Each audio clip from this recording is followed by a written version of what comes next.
Hey everybody, Boots in the Roots here with another quick practical tip for your small farmer garden without all the chit chat and giggling. Today we are doing a single brace on a wooden fence post that has been concreted into the ground.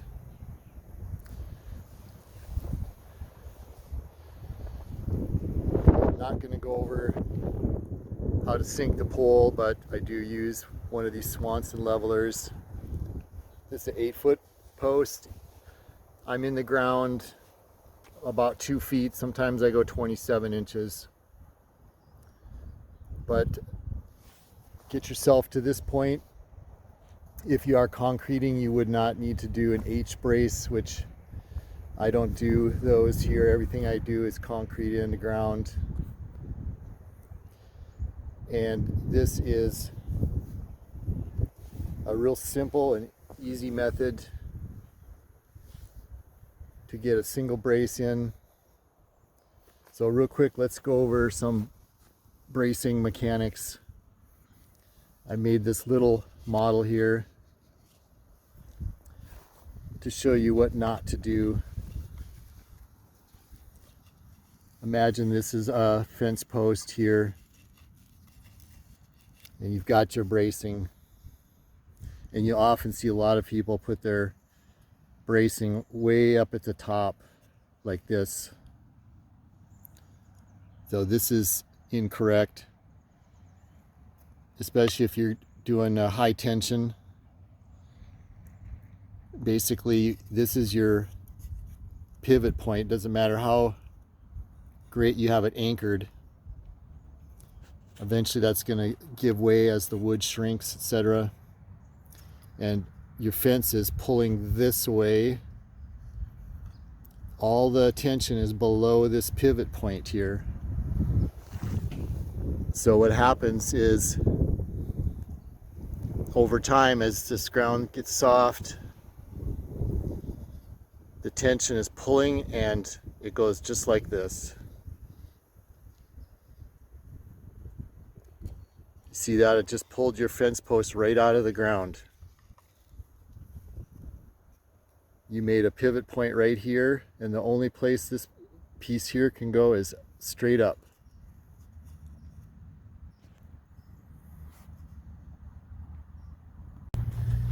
Now I have moved the brace down to the proper location, about halfway between what's sticking out of the ground, and it's at a 45-degree angle. And now what is keeping this tension tight and from the post from pulling out of the ground is that your forces are balanced. The wire above is pulling this way, which, because of this pivot, the bottom is trying to go that way, and it can't do it. If you push on there,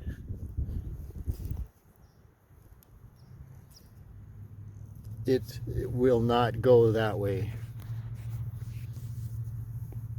The bottom half,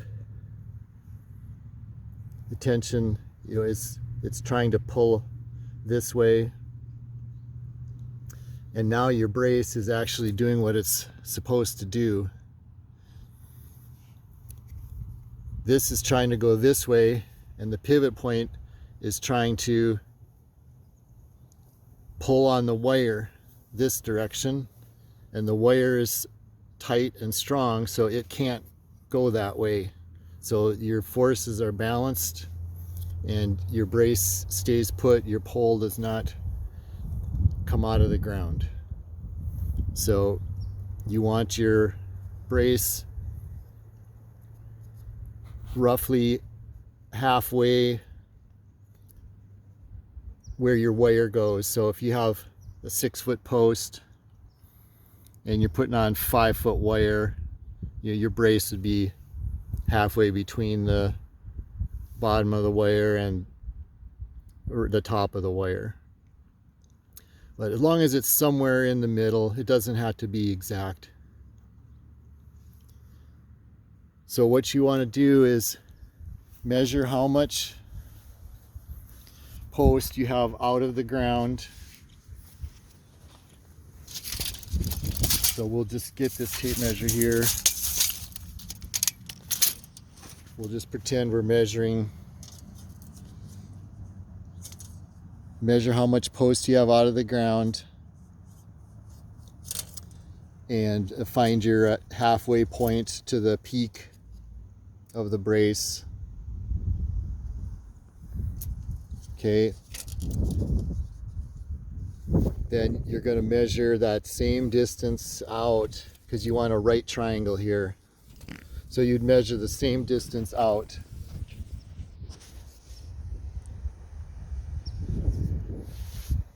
Then go online to like omnicalculator.com or something like that. Find a right triangle calculator, or just do the math and find out what your hypotenuse is going to be here. Now that's just what's above the ground. So you don't want to cut it at that hypotenuse measurement that you come up with. I go in the ground about an extra,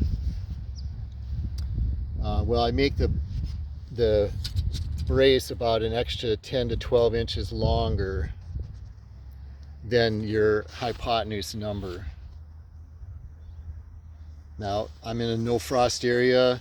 If you have frost, I can't speak for those areas. You may have to go deeper. So let's move over to the actual post here and brace. So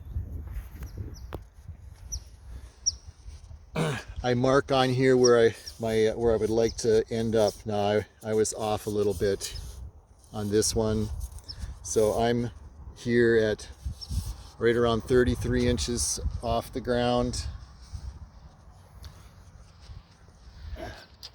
and my measurement out here,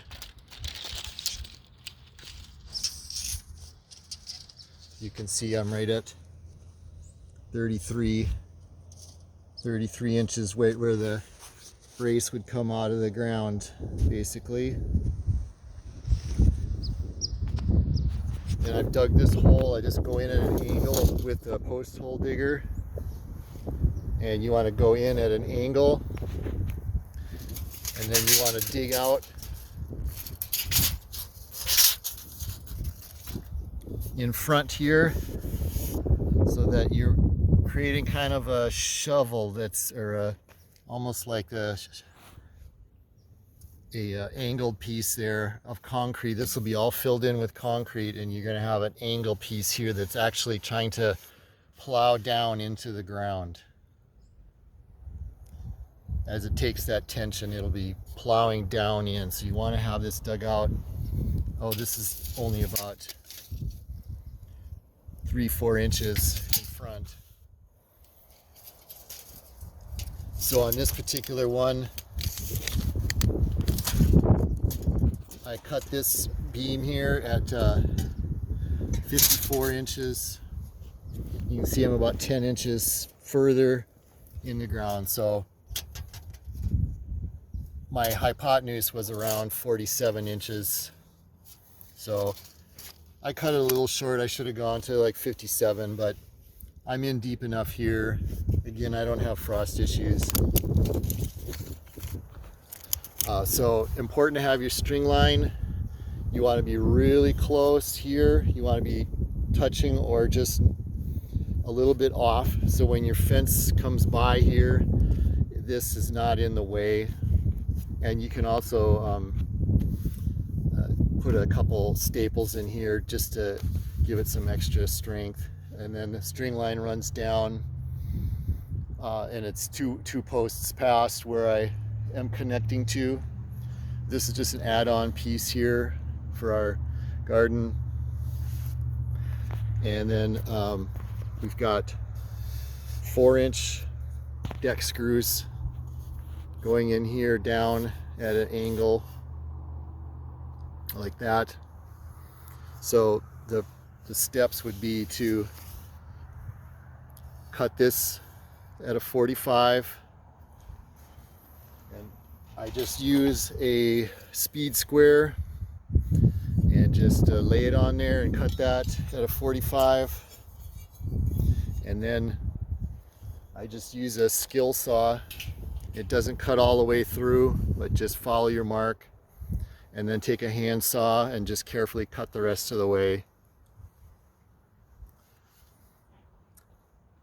I measure out my hypotenuse length, and I start digging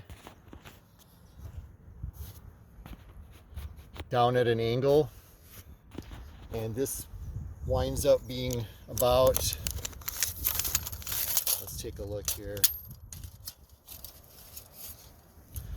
So it's about a foot long oval shaped hole, and when you look from above, you're going to go a couple inches on this side of the string, about 4 or so, 3 or 4 on both sides of the string, so your concrete goes around it.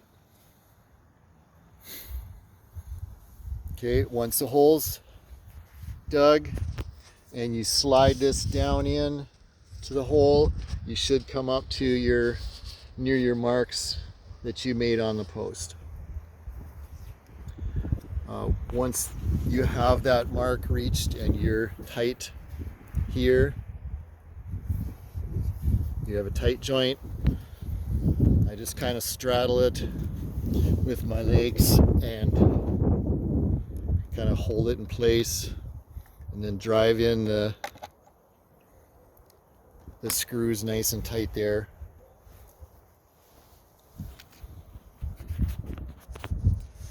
And that is a quick and easy way to do bracing. I've done this for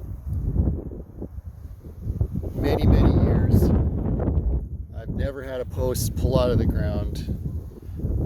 The wire stays tight, and really a simple and actually attractive way to do bracing.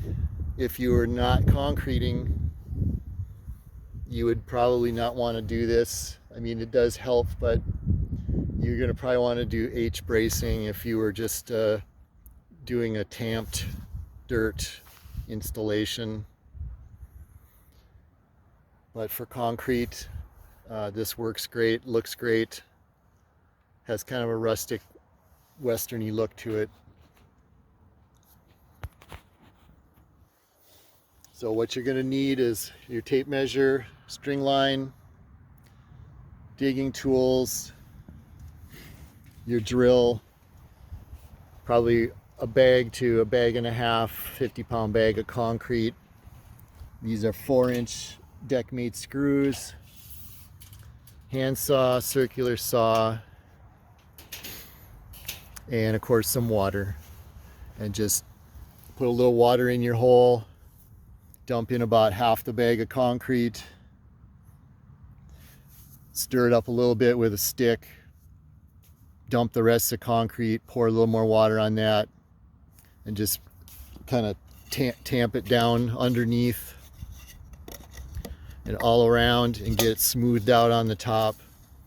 Make sure this area here is filled in real good. That's your wedge to help drive that brace down in the ground.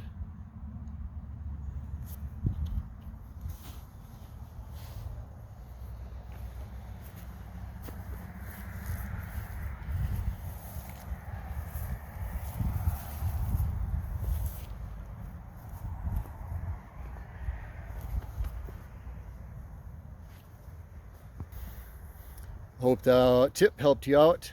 If you have any questions, post it in the comments below, and be sure to like and subscribe. It lets me know that you enjoy this content and it's helping you out, so I will keep making these.